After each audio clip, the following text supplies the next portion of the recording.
For federal agency actions, before the federal entity can begin the project, it must ensure that its action is not likely to jeopardize an endangered or threatened species or its habitat. To do this, the federal entity must seek information from the Department of Interior or the Department of Commerce about the possible presence of an endangered or threatened species. The Department of Interior handles land animals, birds, and freshwater fish. The Department of Commerce handles marine environments and fish that ascend rivers to breed, like salmon.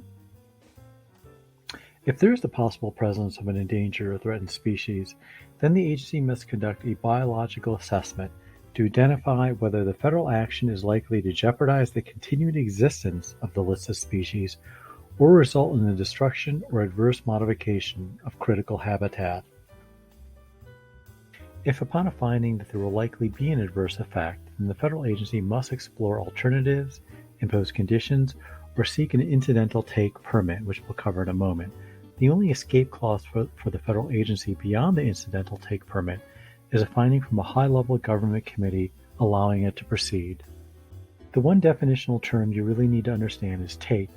Take is broadly defined to mean any possible conduct that could cause actual injury to protected species. It could refer to an act that is to harass, harm, pursue, hunt, shoot, wound, kill, trap, capture, or collect, or attempt to engage in any such conduct. Within the definition of take, the term harm has caused the most litigation.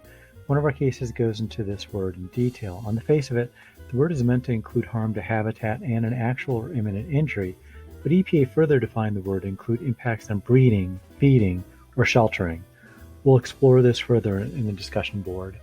Exemptions to the law include breeding agreements between zoos, killing in self-defense, and a permitted taking. Many people have a hard time conceptualizing the fact that a permit can be granted to take an endangered or threatened species, but it only exists if it's an incidental taking. I think there's a misconception that this is an intent to kill or harm the species. This isn't the case. These are situations where everything possible is done, but the reality of the situation is one where some species will be harmed after doing everything possible to protect them. The outcome of death is supposed to be incidental, so the species itself is not supposed to be threatened. I want to spend some more time here discussing how an incidental taking is calculated. A permit for an incidental taking requires that the applicant detail the steps they'll take to minimize the impacts. The law recognizes the incidental nature of the act, but the law still wants to see everything done by the applicant to minimize the impact. Only when the agency is convinced that the taking will not appreciably reduce the likelihood of the survival and recovery of the species will it be approved.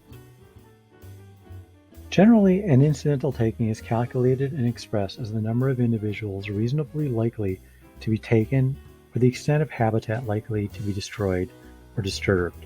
When preparing an incidental take statement, a specific number or level of disturbance to habitat must be described.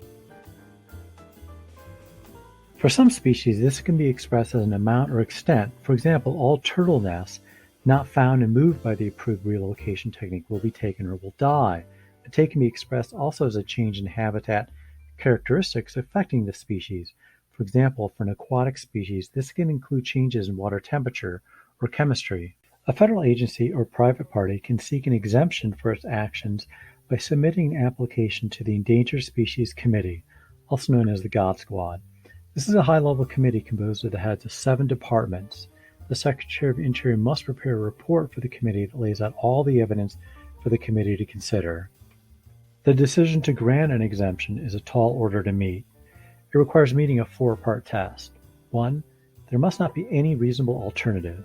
2, the benefits of taking the species must outweigh the benefits of any alternative. 3, the taking must be in the public interest and of regional or national significance. And 4, there must not have been any irreversible resources committed prior to the committee's review. This last one is in place to prevent groups from trying to force a decision in its favor by arguing that it has already spent a lot of money. This committee has only once found all 4 requirements. It was for the Grey Rocks Dam in Wyoming, which threatened the whooping crane. This was the animal I mentioned in my first lecture as the poster child for the Endangered Species Act.